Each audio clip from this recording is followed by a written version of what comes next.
teach me stillness.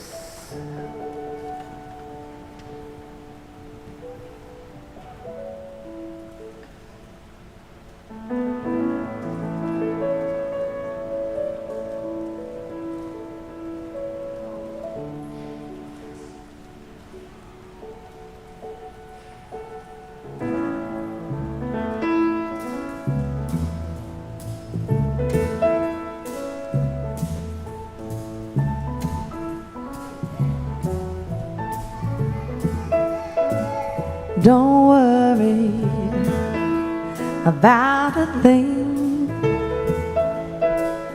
'cause every little thing is gonna be alright. Singing, don't worry about a thing, worry about a thing. Every little thing is gonna be alright. Rise up this morning, smile with the rising sun. 3 little birds pitch by my doorstep, singing sweet songs of melodies pure and true, saying, this is my message to you. Don't worry, don't you worry about a thing, 'cause every little thing is gonna be alright. Alright. Singing, don't worry, no about a thing, 'cause every little thing is gonna be alright.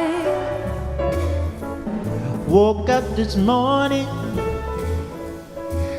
smile with the rising sun. 3 little birds pitch by my doorstep, singing sweet songs of melodies pure and true. Don't worry about a thing. Don't you worry about a thing, 'cause every little thing is gonna be alright. Alright. I'm singing, don't worry about a thing. Don't you worry about a thing, 'cause every little thing is gonna be alright. Because every little thing is gonna be alright. It's gonna be alright. 'Cause every little thing is gonna be alright. It's gonna be, yeah. 'Cause every little thing is gonna be alright. Don't you worry. 'Cause every little thing is gonna be alright.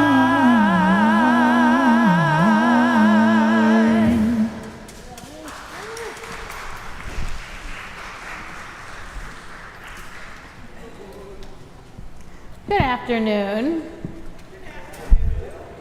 It's good to see all of you here. I know our choir is going to be filtering themselves out into the congregation. It is a hot summer afternoon in the middle of a complicated summer, in the middle of a complicated moment historically in this country. And when I was looking at what we should be talking about today, I thought, seriously, I could use an hour where no one talks at all. That maybe what we really need is just some time to rest. Nothing heavy, nothing that's going to make us think too hard, just some time to listen to some good music, to pray a little, to breathe a little, to light some candles and just be together. So this is your hour. You can claim it in any way you want.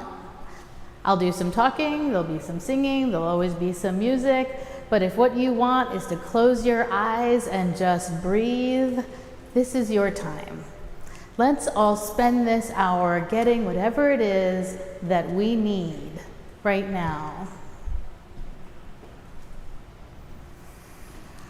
Let's begin. There is too much beauty in this world to give up on it, and it is always too soon to surrender to cynicism. Bring your doubt, your skepticism, your downright confusion, even your bitterness.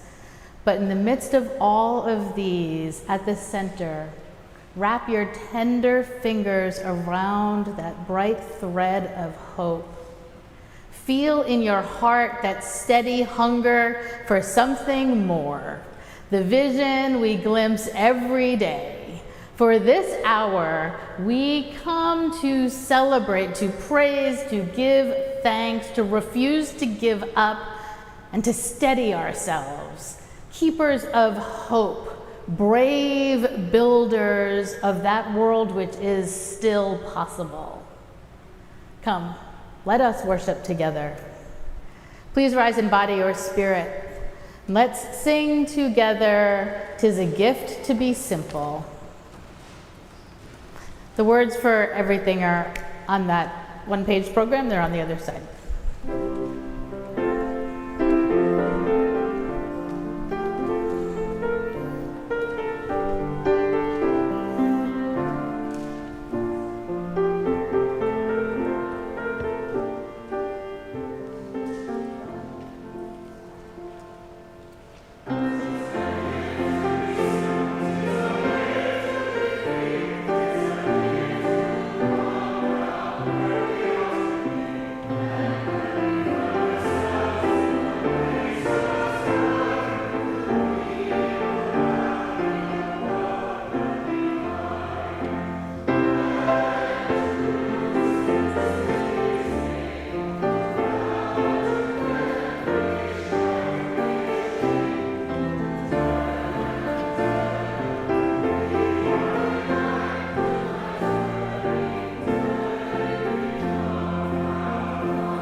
We light the chalice, the fire that guides and unites our church, kindling the flame of love that burns at the center of our faith.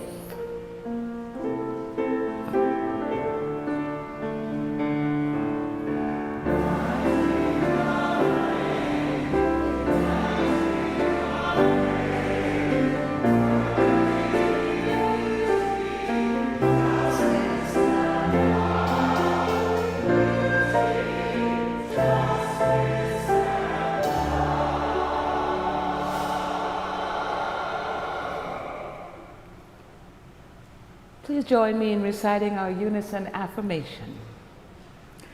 Unto the Church Universal, which is a depository of all ancient wisdom and the school of all modern thought, which recognizes in all prophets a harmony, in all scriptures a unity, and through all dispensations a continuity, which abjures all that separates and divides, and always magnifies humanity in peace, which seeks truth in freedom, justice in love, and individual discipline in social duty, and which shall make of all persons one beloved community. Unto this church and unto all its members, known and unknown throughout the world, we pledge the allegiance of our hands and hearts. And now, this is a time for us to greet each other. We greet each other on Sundays as part of our liturgy. We turn to our neighbor, whether they are strangers or old friends, and we welcome them into this, our shared space. It's our way of saying our spiritual path is communal, it's relational, and we are in this together. Not just friendly, it's how we actually ground ourselves in this space with each other. Please take a moment, greet your neighbor.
I know.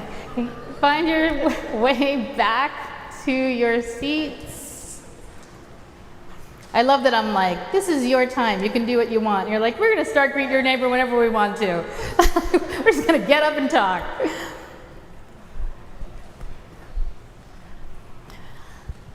Whenever we walk in here on a Sunday morning, we are carrying all kinds of things with us. And I find that some of what we're carrying is shared. Right? Some of it is individual, some of it is like that fight you got into with your neighbor this morning, but some of it is shared. Some of it is really about what we're all experiencing together. I would like to remind everyone and make a note that this baby is doing exactly what this baby should do. And if anyone else is feeling a need to yell and scream, I think you should feel free to do that too. This is a space where we are held in all of our humanity. So I asked myself, what is our shared experience?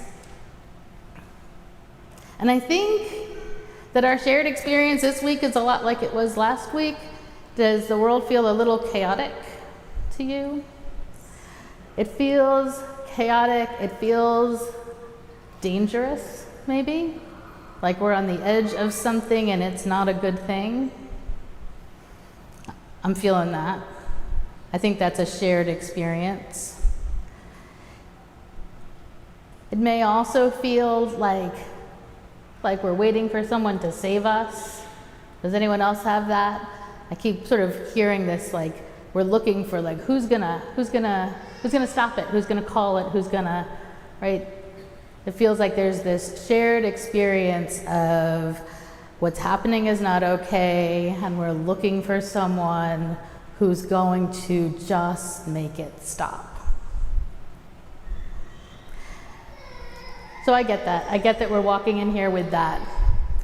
It is what it is, which is why I suppose we're going to spend a little bit of time just breathing deeply together. Let's take a moment for silence.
Spirit of the universe, God of the moon and sun, lover and body of earth, we pray in gratitude for summertime.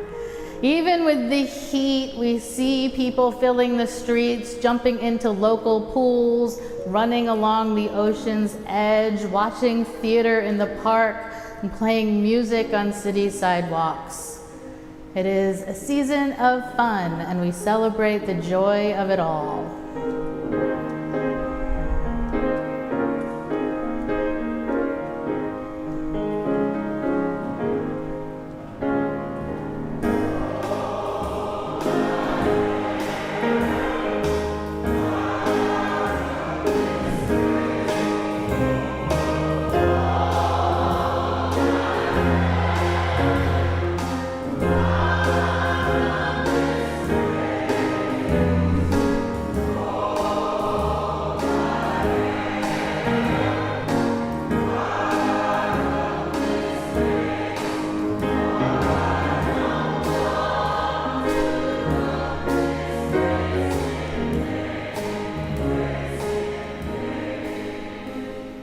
Even the playfulness of July can't distract us from the pain of our neighbors, our fear of the future, our aching love for a nation under stress. Spirit of the universe, God of the moon and sun, lover and body of earth, our hearts are broken by the intentional tearing of the social fabric. May our leaders be awakened to the pain they are causing. May compassion become our national watchword and empathy our collective prayer. Stand by me.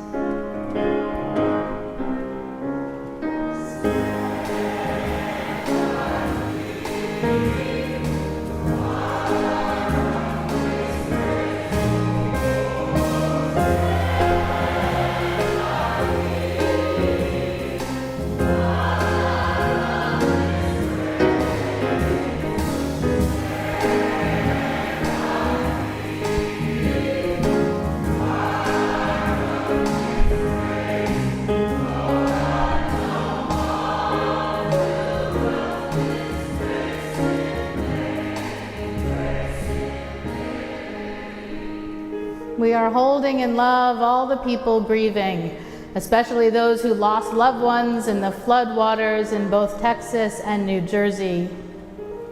We are holding in love all the people grieving, especially those torn from their homes and communities in callous and cruel ice raids. We are holding in love all the people grieving, especially those suffering under the weight of military action, like those victimized in Ukraine and Palestine.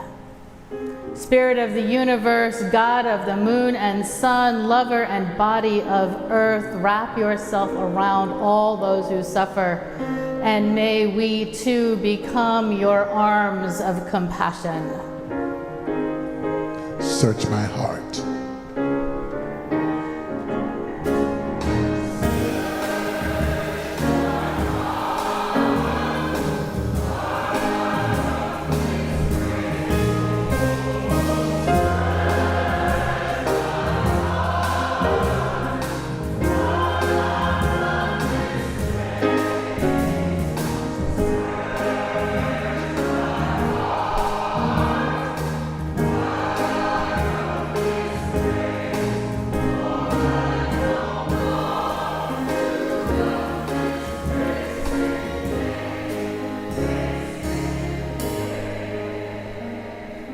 In the spirit of hope and love and community, please come forward to light a candle for your own intentions.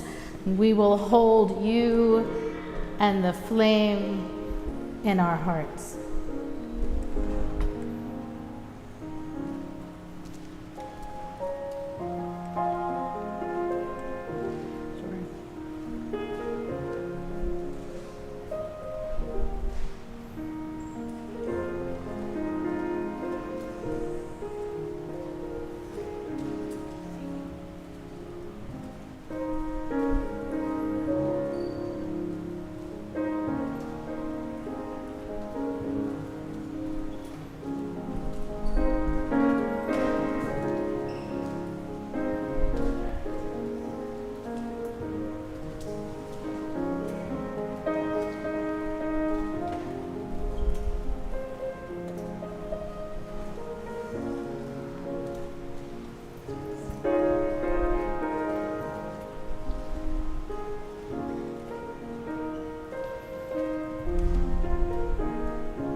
Spirit of the universe, God of the moon and sun, lover and body of earth, we pray in gratitude for all that we have, for all that we are, on this and every day, with this and every breath.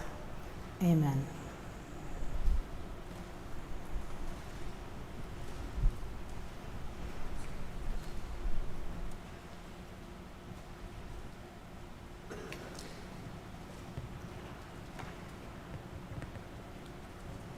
Earth teach me stillness, as the grasses are stilled with light. Earth, teach me suffering, as old stones suffer with memory. Earth, teach me humility, as blossoms are humbled with beginning. Earth, teach me caring, as the mother who secures her young. Earth, teach me courage, as the tree which stands alone.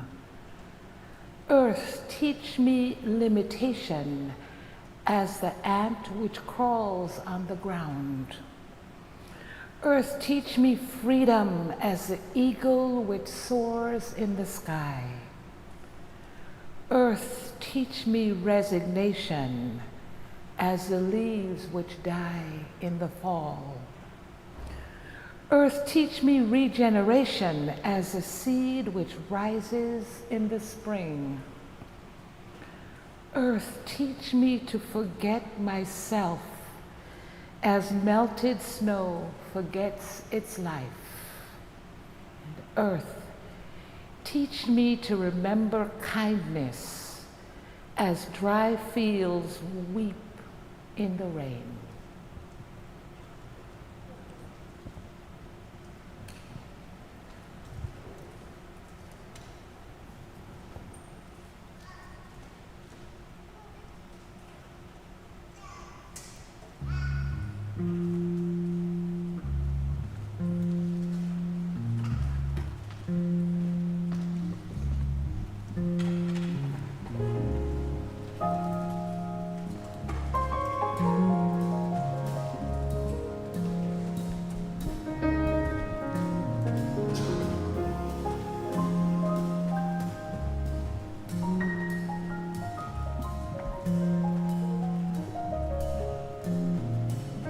Precious energy, won't you flow right into me? Power from the sun and love for everyone. Oh, precious energy for all eternity, shining from above, sending down God's love. Precious energy, won't you flow right into me? Oh, power from the sun and love for everyone. Precious energy for all eternity, shining from above and sending down God's love. Talk about it, Matt.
Precious energy, won't you flow right into me? Power from the sun and love for everyone. Oh, precious energy for all eternity, shining from above, sending down God's love, precious energy. Won't you flow right into me? Power from the sun, with love for everyone. Oh, precious energy for all eternity, shining from above and sending down God's love.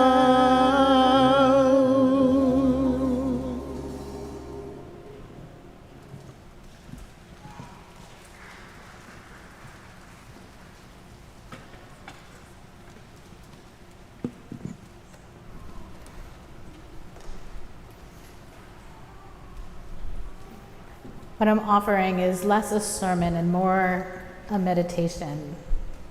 And I'm starting with a story I've told before. As many of you know, I studied in Ireland during the war. It was very intense, and from time to time I was spiritually exhausted, completely depleted of hope. One morning our teacher put us in a van and drove us out to a park. And we got out and he just said, explore, be ready to leave in like 6 or 7 hours, and it was nice. I left my friends behind and I wandered around. I sat on a big rock and I wrote for a while. I got some ice cream. I followed a path through the woods to see where it would lead. The path went on for quite some time, but ultimately opened up. And when it did, I was confronted by astounding beauty. I stopped. There was really no way for me to continue to move. I had been overtaken by the stillness of what was before me. The landscape was so silent. My motionlessness was the only appropriate response. The park, it turned out, was Glendalough, and what was before me was the majesty of 2 mountains and this clear, motionless lake that lay between them. Earth, teach me stillness. As I stood silently, others came up behind me on that same path, and each one stopped as I had. I think our resistance to moving came from this profound respect for the lake and the mountains that stood still in that spot for millennia. We were demonstrating reverence to the gods of the mountains. It was a moment of veneration, which was, as you can expect, ultimately broken by some children who ran up the path behind us and then around us.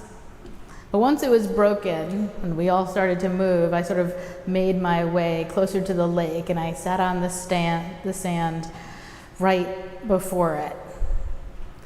And I just let the water, I let the mountains, I let the stillness heal me. Earth, teach me stillness.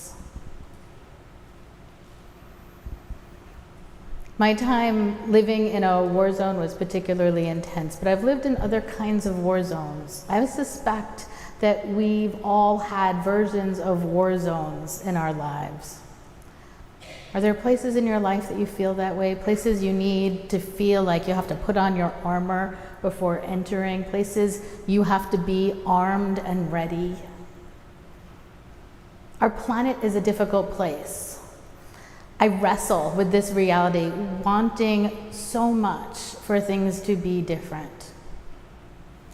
I have a friend, a really, really good friend, someone I love so much, who lives in this radical compassion. She just refuses to allow her life to hurt anyone. No plant, no animal, no person, no ecosystem. She has dedicated her life to love and defense of the defenseless.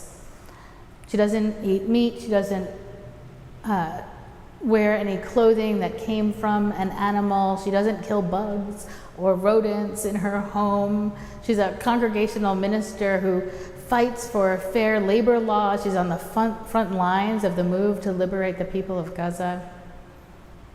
My friend's response to suffering in the world has been to lay her body down before it, really to do anything she can to stop it. She has said to me, if I could stop the climate crisis with my own death, I would. And I'm sure that's true. I admire and love her. And so many activists, friends and colleagues who confront profound institutionalized pain and still embrace life with tenderness and compassion. Earth, teach me suffering. Earth, teach me caring.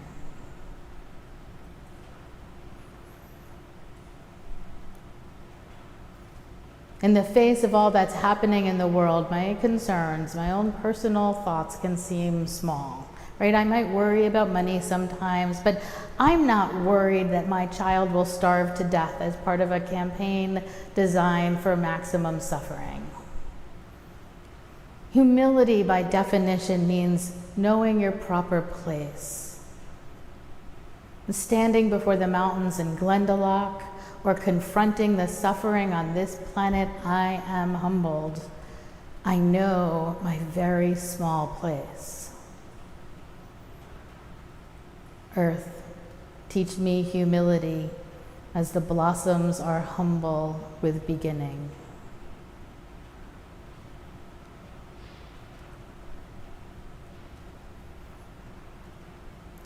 Some of you know I live in the woods. Really both a country mouse and a city mouse. My house has a lot of property. I really live like in the middle of nowhere. But with all the things growing, I have discovered that it's nearly impossible for me to grow anything. I used to live in a tiny little house with a tiny little bit of property, and it had gorgeous gardens. But somehow, in the house I'm in now, absolutely nothing will ever grow. I've become very committed to planting things and very accepting of the fact that nothing is ever going to grow. It just isn't. The soil isn't good. There are too many deer. Nothing I have grown has ever really worked. Which doesn't mean I don't try. I mean, 2 years ago, I actually planted all these fruit and nut trees. Trees are slow growing. There's really nothing you can do to make a tree grow, I have learned. I have tried. I've put fences around them. I wrap them up and stuff in the winter. I do everything I can to make the trees as happy as they're going to be. And in the meantime, at least half of them have already given up. I've got 3 of 4 hazelnuts dead, both of the pecans gone. But there are a few. There's sort of a peach tree that's teasing me a little bit, and an apple tree that's maybe one day before you retire, there'll be an apple over here. It is my job to wait in grateful anticipation. Earth, teach me humility. Earth, teach me limitation.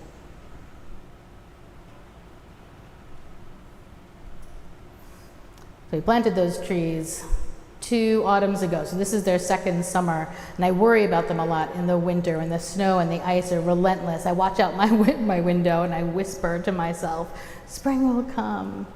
In the wintertime, we enter this state of semi-hibernation. Everything slows down. The trees lose their leaves.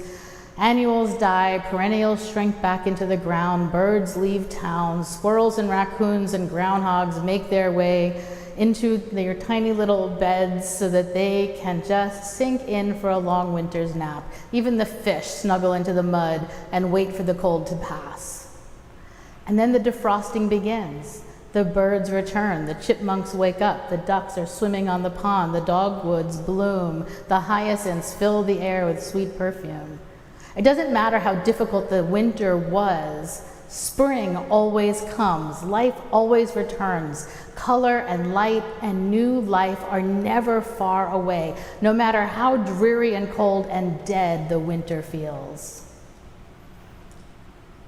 Earth, teach me regeneration. Long, cold winters can happen any time of the year. Seasons of death or illness or loss of financial security, loss of mental health, they can make any July feel like January. Long nights worrying about how you can feed your children, or long days sitting beside someone in their last days, or empty afternoons missing someone who is no longer sharing those days or nights. That can happen any time of the year, and a riot of freshly bloomed fields of daffodils won't change it. Only time heals those wounds, time and courage. The willingness to stand your ground even as the wind blows around you, even as storms blow. Healing comes from living through the painful days, from waking in the morning and facing yet another difficult day, from going to bed on nights you know there will be no sleep. Recovery is available when we weave time with great intentionality, when we risk honesty and vulnerability. Spiritual restoration can be taught by the trees. I used to live near a tree that had caught a bullet. The tree had been shot. It happened maybe 50 years before I got there. The tree very slowly, almost imperceptibly, grew around the bullet. The tree stood its ground, remained rooted in earth, and healed the broken places. The bullet remained. The tree remained. The tree continues to stand vulnerable to whatever is next. We can learn from the trees. We can learn the strength of vulnerability and the resilience needed to last a long time. There is power in knowing bad things happen, that loss is inevitable, that life is full of change and the unknown is frightening, but it is not a permanent place. Earth, teach me resignation. Earth, teach me courage.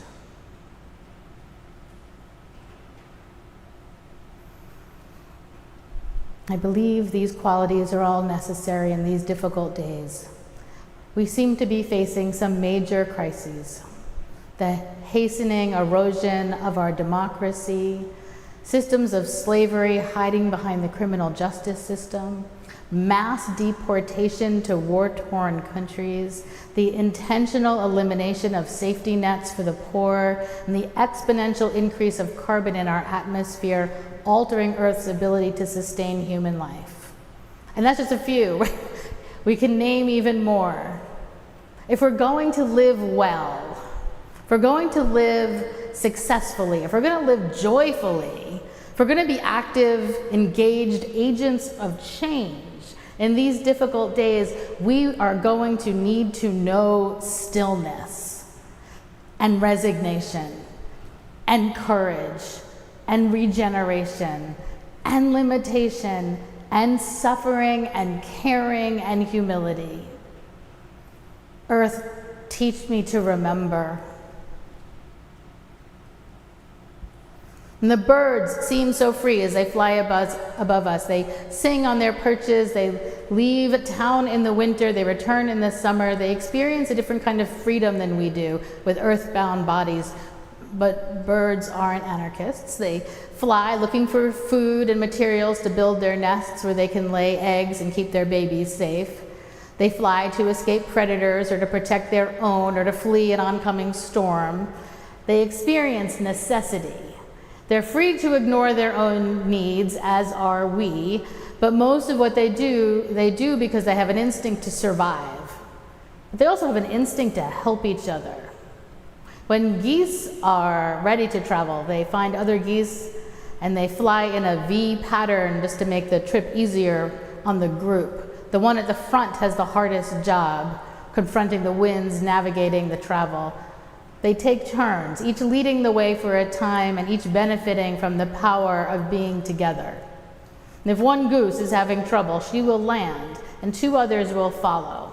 And they'll stay with her until either she's well enough to travel again or until she dies.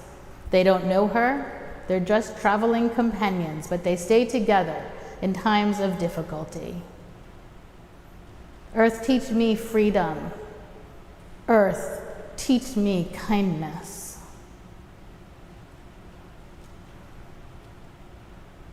People come to worship on Sunday, bringing their hunger and broken hearts, seeking replenishment and healing. We have a deep need for rest, and summer is a time for rest. The energy of spring is behind us, the busyness of autumn before us. Summer is a time for enjoying the work accomplished, replenishing our spirits for the work yet to come. During this summertime, we can find what we need in deep breaths, in birds and trees, in fields of flowers, in rooms of friends, in the ocean side, in the sunrise, in a leisurely blooming hydrangea. And it is here, with this music, with these people, on this planet, we can find respite. Here in this sanctuary, on this shared land, we find ourselves again. Earth, teach me stillness as the grasses are stilled with light. Earth, teach me suffering as old stones suffer with memory. Earth, teach me humility as blossoms are humble with beginning. Earth, teach me caring as the mother who secures her young. Earth, teach me courage as the tree which stands alone. Earth, teach me limitation as the ant which crawls on the ground. Earth, teach me freedom as the eagle which soars in the sky. Earth, teach me resignation as the leaves which die in the fall. Earth, teach me regeneration as the seed which rises in the spring. Earth, teach me to forget myself as melted snow forgets its life. Earth, teach me to remember kindness as dry fields weep in the rain.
breathe in, I breathe in peace.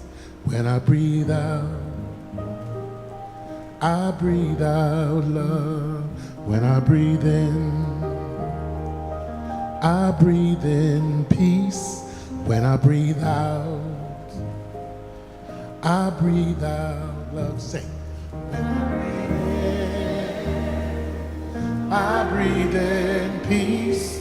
When I breathe out, I breathe out love. When I breathe in, I breathe in peace.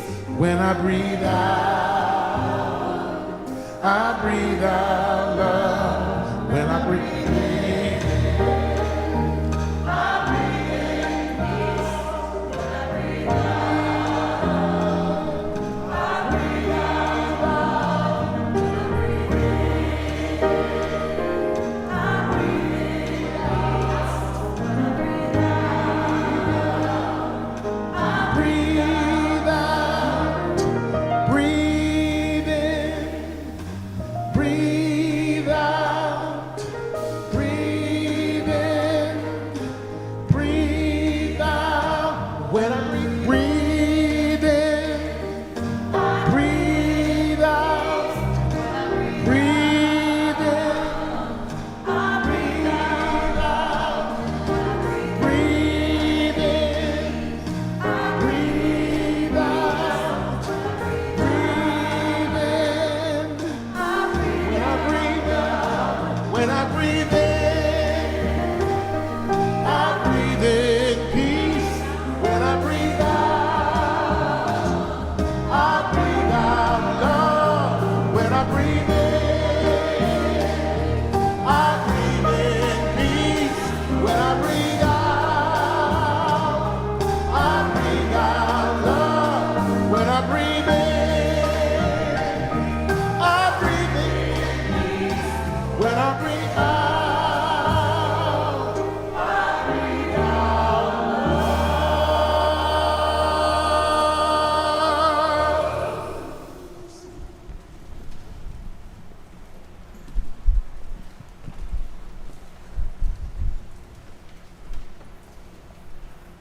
You all know that the musical response every week is spontaneous. Every single week. This morning, Matt was like, it's just a meditation, right? We're just going to do this simple, instrumental, no big deal. And then they're like, or we could just do this 2-part harmony on the fly with no notice to anyone. And there it goes. And so, help us to always be hopeful gardeners of the Spirit who know that without darkness, nothing comes to birth. And without flowers, without light, nothing flowers. Let us extinguish our chalice.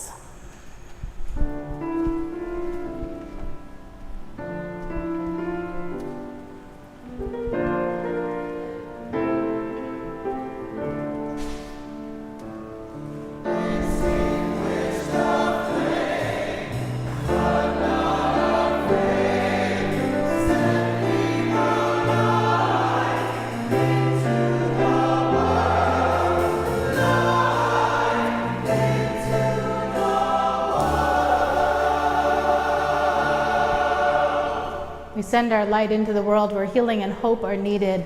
Let us go in peace to love and serve this world and one another. It's good to be with you.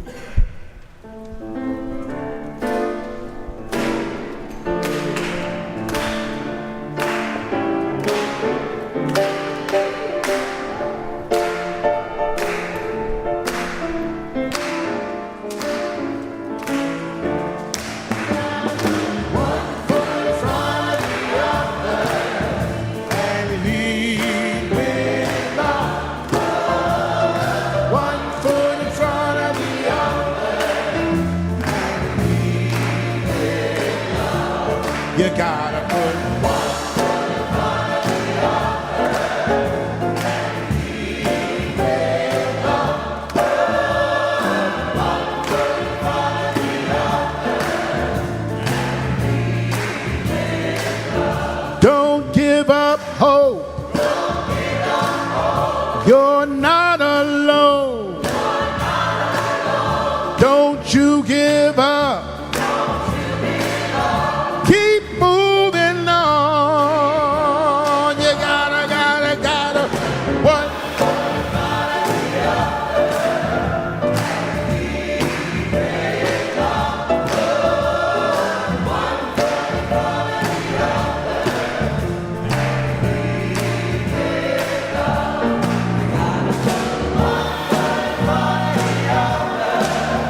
up your eyes. Don't you despair. Look up ahead. Keep the path is there.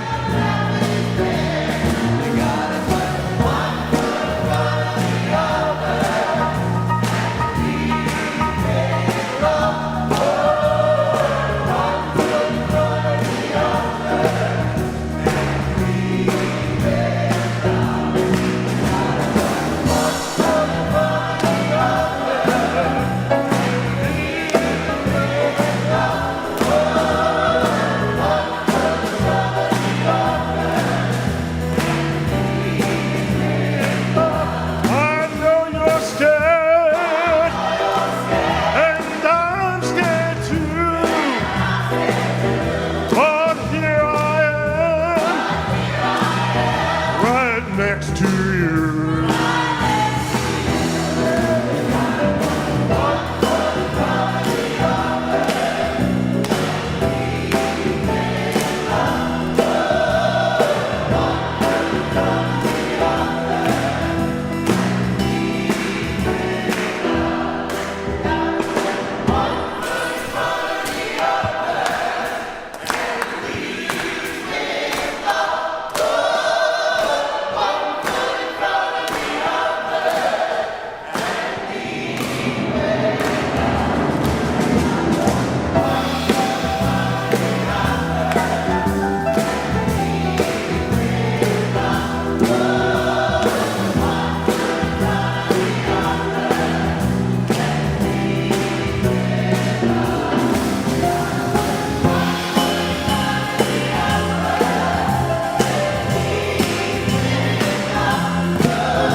Go do it.